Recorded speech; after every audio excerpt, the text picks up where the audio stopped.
Good morning all of you. मैं अनूप कुमार यादव, प्रवक्ता मनोविज्ञान, जिला शिक्षा एवं प्रशिक्षण संस्थान अतरसंड, प्रतापगढ़।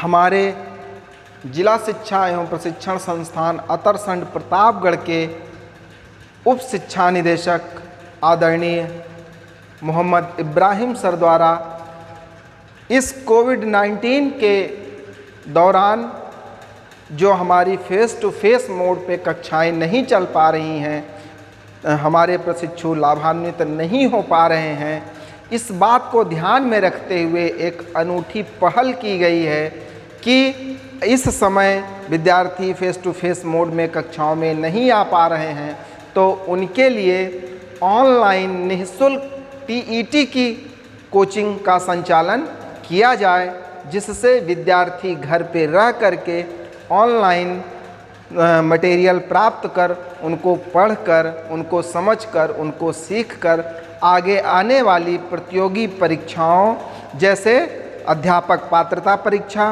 या अध्यापक भर्ती परीक्षा के विषय वस्तु से परिचित हो सकें और उससे ज़्यादा लाभ उठा करके वो प्रतियोगी परीक्षाओं में सफल हो सकें। इस बात के मद्देनज़र टीईटी की निःशुल्क कोचिंग का ऑनलाइन कोचिंग का संचालन हमारे डाइट के विषय विशेषज्ञ प्रवक्ताओं द्वारा किया जा रहा है और कुछ विषय के वीडियोज़ इसके पहले हमारे विषय विशेषज्ञ प्रवक्ताओं द्वारा डाइट के यूट्यूब चैनल पर प्रसारित किया जा चुका है। आज जिस विषय की बात हम करेंगे उस विषय का नाम है चाइल्ड साइकोलॉजी एंड पेडागोजी, बाल मनोविज्ञान तथा शिक्षण शास्त्र। हमारे प्राथमिक स्तर की टीईटी में 5 प्रश्न पत्र होते हैं, जिसमें पहला प्रश्न पत्र होता है बाल मनोविज्ञान एवं शिक्षण शास्त्र का। उसी के अंतर्गत आज की हमारी यह कक्षा केंद्रित होगी बाल मनोविज्ञान और शिक्षण शास्त्र के ऊपर। तो बाल मनोविज्ञान को जानने से पहले हम थोड़ा सा मनोविज्ञान की ऐतिहासिक पृष्ठभूमि के बारे में बात कर लेते हैं। तो जब हम मनोविज्ञान की ऐतिहासिक पृष्ठभूमि की बात करते हैं तो यह बात सामने आती है कि मनोविज्ञान जो है वो अंग्रेजी के साइकोलॉजी शब्द का हिंदी रूपांतरण है। साइकोलॉजी शब्द की उत्पत्ति माना जाता है कि ग्रीक भाषा के साइको प्लस लोगस शब्द से हुई है।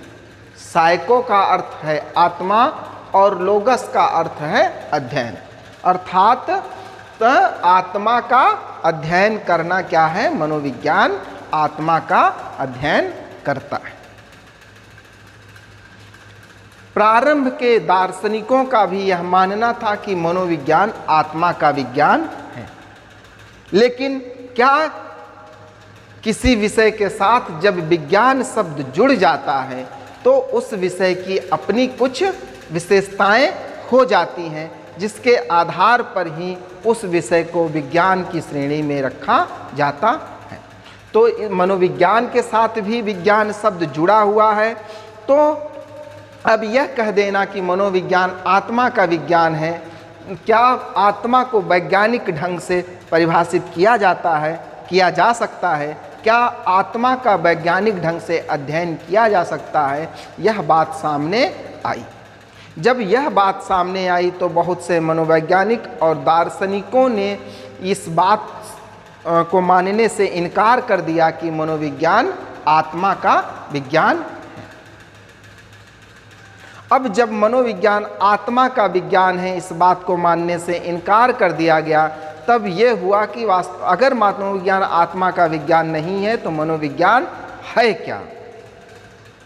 तो बाद के मनोवैज्ञानिकों ने मनोविज्ञान को परिभाषित करने का अपने अपने अनुसार प्रयास किया है, जिसकी चर्चा हम आगे करते हैं। तो यहीं पर मनोविज्ञान के संप्रदायों को भी देखा जाता है, जिसको स्कूल्स ऑफ साइकोलॉजी या मनोविज्ञान के संप्रदाय कहा जाता है। तो मनोविज्ञान के संप्रदायों में जो पहला संप्रदाय माना जाता है वह है प्रकार्यवाद और दूसरा है संरचनावाद।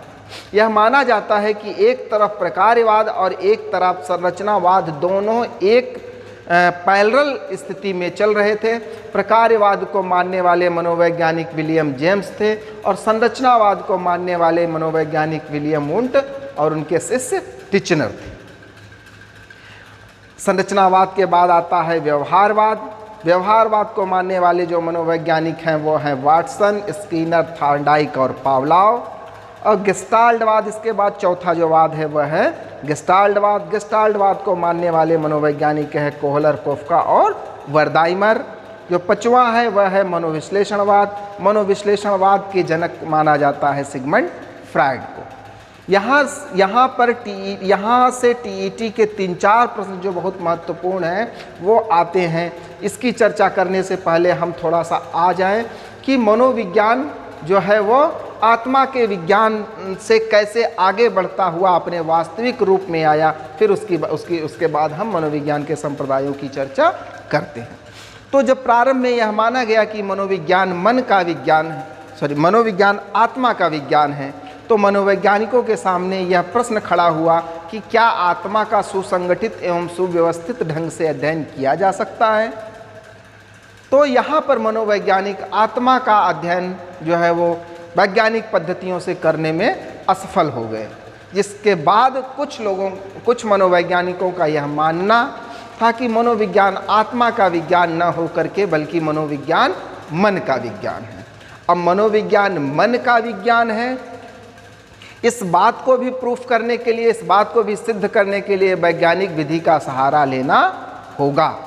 अगर मनोविज्ञान मन का विज्ञान है तो यह कैसे मन का विज्ञान है, इसका अध्ययन सुसंगठित, सुव्यवस्थित और क्रमबद्ध तरीके से किया जाना निश्चित नहीं किया जा सका। इसकी वजह से मनोविज्ञान मन का विज्ञान है, यह बात भी मानने से इनकार कर दिया गया। ठीक इसी पैरेलल जब हम मनोविज्ञान के संप्रदाय के दृष्टिकोण से इस बात को देखते हैं तो संरचनावादी मनोवैज्ञानिकों का यह मानना था कि मनोविज्ञान न तो आत्मा का विज्ञान है, न तो मनोविज्ञान मन का विज्ञान है, बल्कि मनोविज्ञान जो है वो चेतना का विज्ञान है, चेतन प्रक्रियाओं का विज्ञान है। अब चेतन प्रक्रियाएं क्या होती हैं, इसकी बात कर ली जाए तो मस्तिष्क स्तर पर घटित होने वाली समस्त मानसिक प्रक्रियाएं क्या होती हैं, वो चेतन प्रक्रियाओं के अंतर्गत रखी जाती हैं। अगर प्रश्न ये आए कि मानसिक प्रक्रियाएं क्या होती हैं, तो मानसिक स्तर पर घटित होने वाली समस्त प्रक्रियाओं को मानसिक प्रक्रियाएं कहा जाता है। अब संरचनावाद में विलियम वुंट और टिचनर, इनका यह मानना था कि जो मनोविज्ञान जो है वो क्या है, मानसिक प्रक्रियाओं का विज्ञान। मनोविज्ञान चेतना का विज्ञान है। ठीक है, मनोविज्ञान चेतना का विज्ञान है, मनोविज्ञान मानसिक प्रक्रियाओं का विज्ञान है, लेकिन चेतना को देखा कैसे जाए, चेतना को समझा कैसे जाए और चेतना के बारे में अध्ययन कैसे किया जाए, यह बात सामने आई। तो यहीं पर विलियम वुंट ने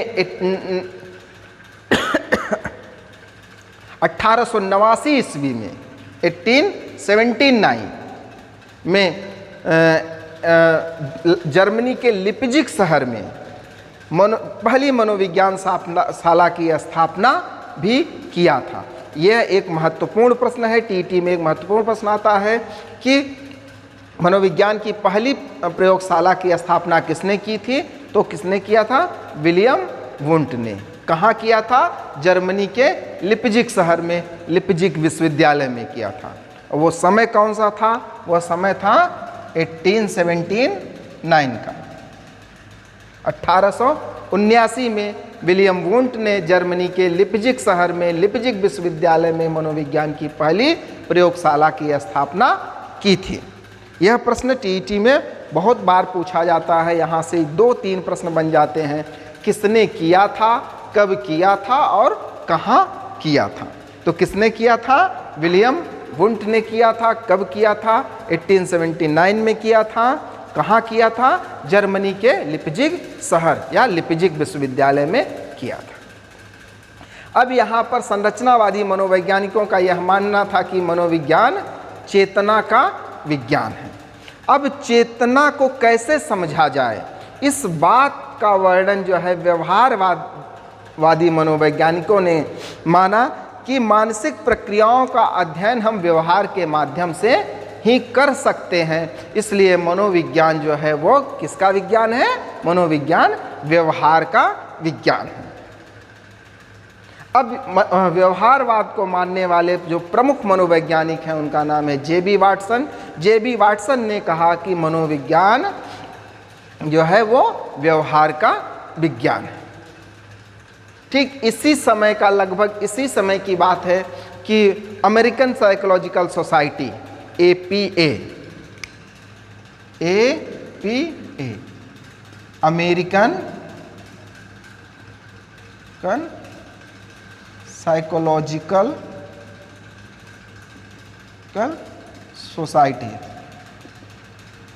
सोसाइटी ने मनोविज्ञान को परिभाषित करते हुए कहा कि psychology is the science of behaviour and mental process, अर्थात मनोविज्ञान मानसिक प्रक्रियाओं और व्यवहार का विज्ञान है। मनोविज्ञान के अंतर्गत व्यक्ति के मस्तिष्क स्तर पर घटित होने वाली समस्त मानसिक प्रक्रियाओं और व्यक्ति में घटित होने वाले समस्त व्यवहारों का अध्ययन हम मनोविज्ञान के अंतर्गत सुसंगठित, सुव्यवस्थित एवं क्रमबद्ध तरीके से कर सकते हैं। इसीलिए यह अमेरिकन साइकोलॉजिकल सोसाइटी द्वारा दी गई परिभाषा आज भी सर्वमान्य है कि मनोविज्ञान मानसिक प्रक्रियाओं और व्यवहार का विज्ञान है। अब यहाँ पर इसके बाद यह जो मनोविज्ञान स्कूल्स ऑफ साइकोलॉजी की जो बात की जाती है उसमें जो तीसरा वाद था व्यवहारवाद, उसको मानने वाले वाटसन, स्किनर, थॉर्नडाइक और पावलोव, इन मनोवैज्ञानिकों ने मानसिक प्रक्रियाओं के साथ साथ मनोविज्ञान व्यवहार का विज्ञान है इस बात को माना और इन्होंने व्यवहार के आधार पर ही व्यक्ति के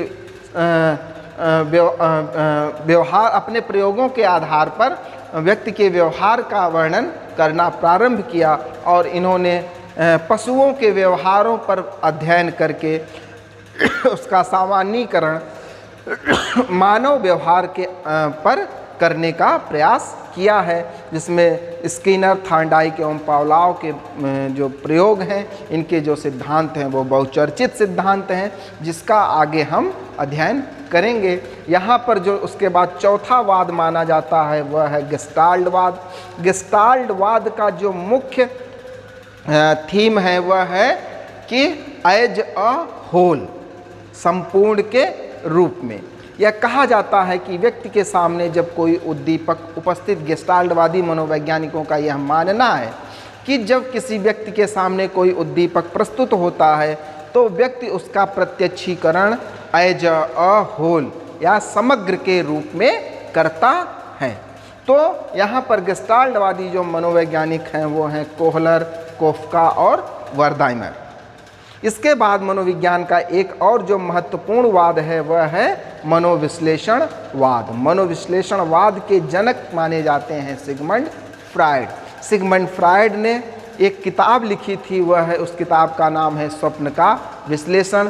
स्वप्न के विश्लेषण किताब के लिखने के बाद उनको इसी किताब को लिखने पर नोबेल पुरस्कार भी प्राप्त हुआ था, जिसमें उन्होंने व्यक्ति किस प्रकार का स्वप्न देखता है तो उसका क्या अर्थ होता है इसका वर्णन उन्होंने किया है। तो यह मनोविज्ञान के ये कुछ बातें मनोविज्ञान के ऐतिहासिक पृष्ठभूमि से संबंधित थी। आइए अब हम मनोविज्ञान के क्षेत्र की बात करते हैं कि मनोविज्ञान का क्षेत्र कौन कौन सा है, मनोविज्ञान कहाँ कहाँ हम देखने को हमको मिलता है।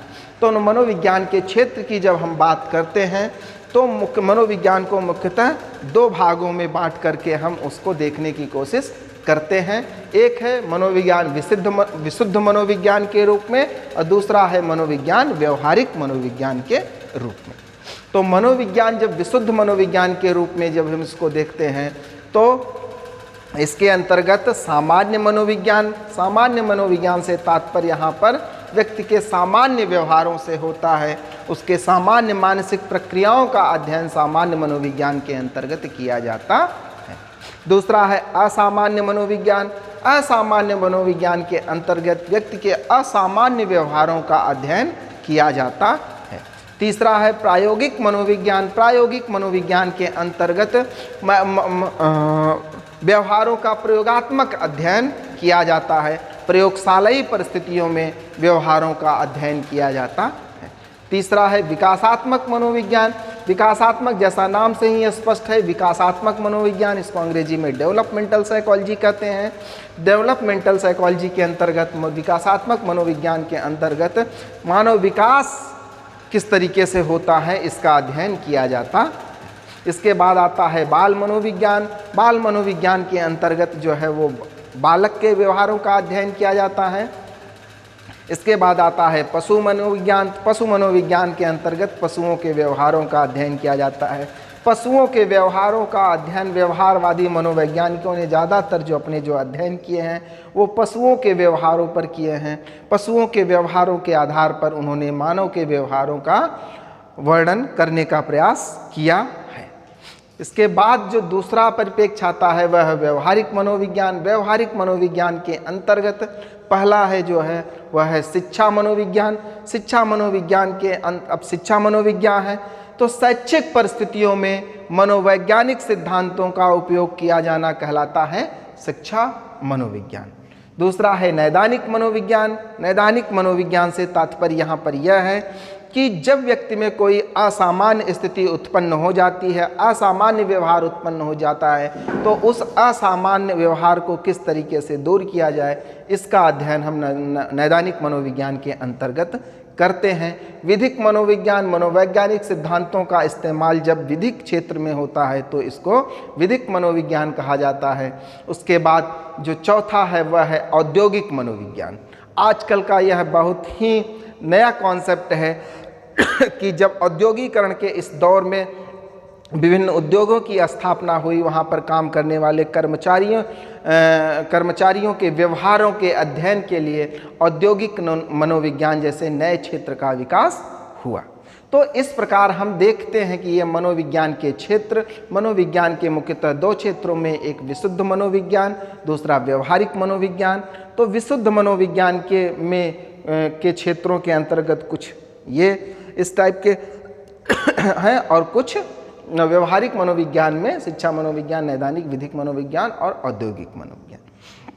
हमारा इस जो पेपर, ये जो हमारा प्रश्न पत्र है चाइल्ड साइकोलॉजी और शिक्षण शास्त्र, तो ये विशुद्ध मनोविज्ञान के इस क्षेत्र में आता है।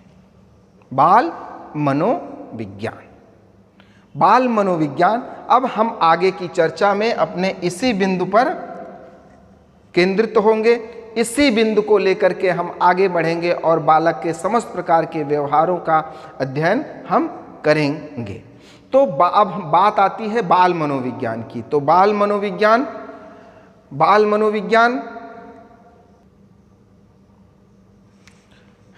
अब हमारा जो मुख्य टॉपिक है वह है बाल मनोविज्ञान। बाल मनोविज्ञान, यह है बाल और ये मनोविज्ञान, अर्थात बालक का मनोविज्ञान। तो आप लोगों ने डीएलएड फर्स्ट सेमेस्टर के सिलेबस में आप लोगों ने पढ़ा भी होगा बाल मनोविज्ञान एवं सीखने की प्रक्रिया। तो ठीक ये इस चाइल्ड साइकोलॉजी का सिलेबस डीएलएड के फर्स्ट सेमेस्टर का जो प्रथम प्रश्न पत्र है बाल मनोविज्ञान एवं सीखने की प्रक्रिया, हूबहू वही सिलेबस है जिस पे हम चर्चा करेंगे। तो बाल मनोविज्ञान की जब हम बात करते हैं तो बाल मनोविज्ञान के अंतर्गत किसका अध्ययन करते हैं? बालक के व्यवहारों का। तो बालक के व्यवहारों का अध्ययन कहाँ किया जाता है? बाल मनोविज्ञान के अंतर्गत किया जाता है। अब इसको समझने के लिए, बाल मनोविज्ञान को समझने के लिए हमको मानव विकास को समझने की आवश्यकता होती है। तो आइए अब हम बात करते हैं मानव विकास क्या है। तो मानव विकास जिसको कहते हैं ह्यूमन डेवलपमेंट, मानव विकास, मानव विकास, मानव और विकास। तो मानव विकास की चर्चा करने से पहले हम थोड़ी सी चर्चा कर लेते हैं विकास क्या होता है, डेवलपमेंट किसे कहते हैं। तो जैसा कि नाम से ही स्पष्ट है विकास, विकास डेवलपमेंट, डेवलपमेंट का मतलब होता है निरंतर आगे की ओर अग्रसित होना। यहाँ पर मुख्यतः एक शब्द और आ जाता है जिसको कहा जाता है वृद्धि। ये होता है डेवलपमेंट और ये होता है ग्रोथ। जनरली होता क्या है कि हम दोनों को एक ही समझ बैठते हैं, विकास को हम वृद्धि समझ बैठते हैं और वृद्धि को हम विकास समझ बैठते हैं, लेकिन दोनों में अंतर होता है। क्या अंतर होता है इसको हम जान लें, पहले हम इसको जान लेते हैं, फिर हम आते हैं मानव विकास पर। तो विकास, ये वृद्धि, ये विकास जो होता है ये क्या होता है, जीवन पर्यंत होता है, जीवन पर्यंत होता है। लेकिन वृद्धि क्या होती है, एक निश्चित समय तक होती है, एक निश्चित समय तक होती है। ये क्या होता है, ये मात्रात्मक होती है। वृद्धि क्या होती है, मात्रात्मक होती है। जैसे किसी बच्चे की लंबाई बढ़ रही है तो अगर यह कहा जाए कि इस बच्चे की लंबाई कितनी है, तो यह कहा जाएगा कि इस बच्चे की लंबाई मात्रा में 5 फीट है। अगर ये 5 फीट की बात की गई तो मतलब ये क्या हो गया, मात्रा हो गया। लेकिन ये जो विकास होता है यह मात्रात्मक और गुणात्मक दोनों होता है, मात्रात्मक तथा गुणात्मक।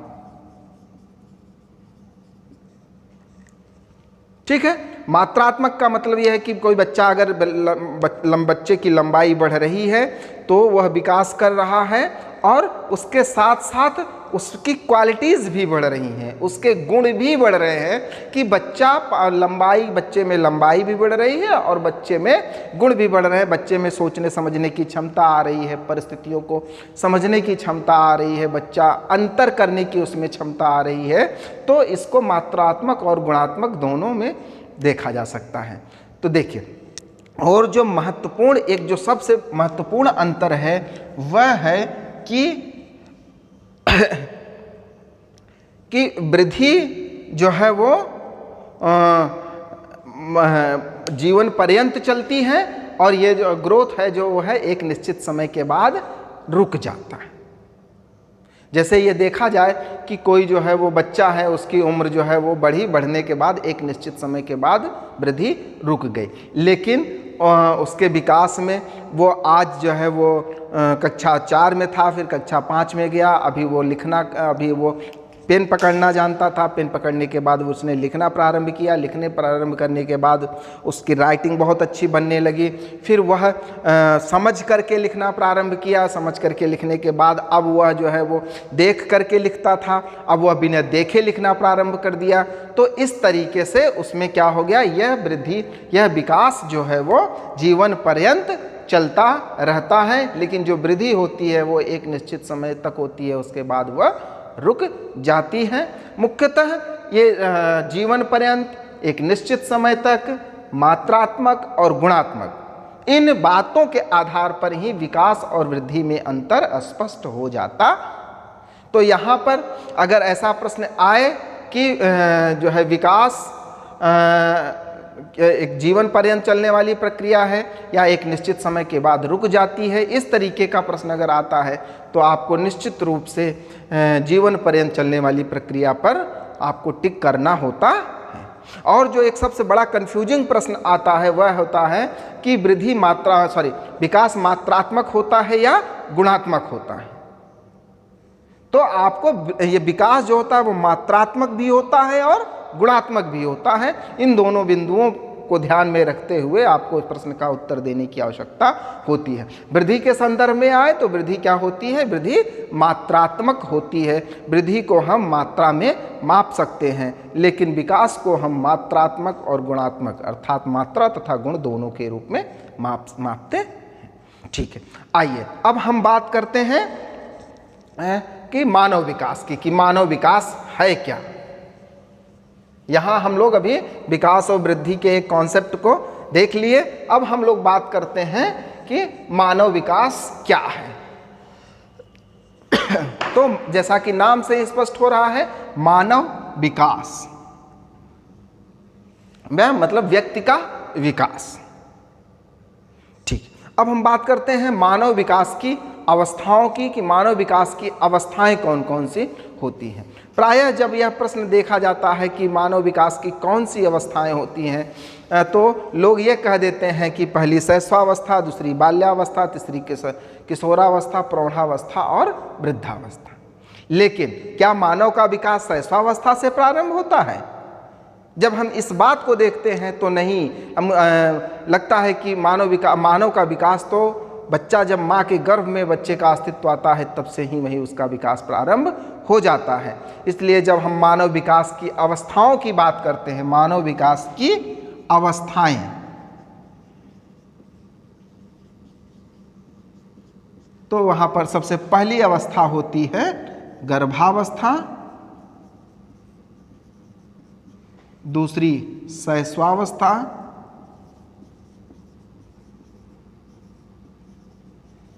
तीसरी बाल्यावस्था, चौथी किशोरावस्था,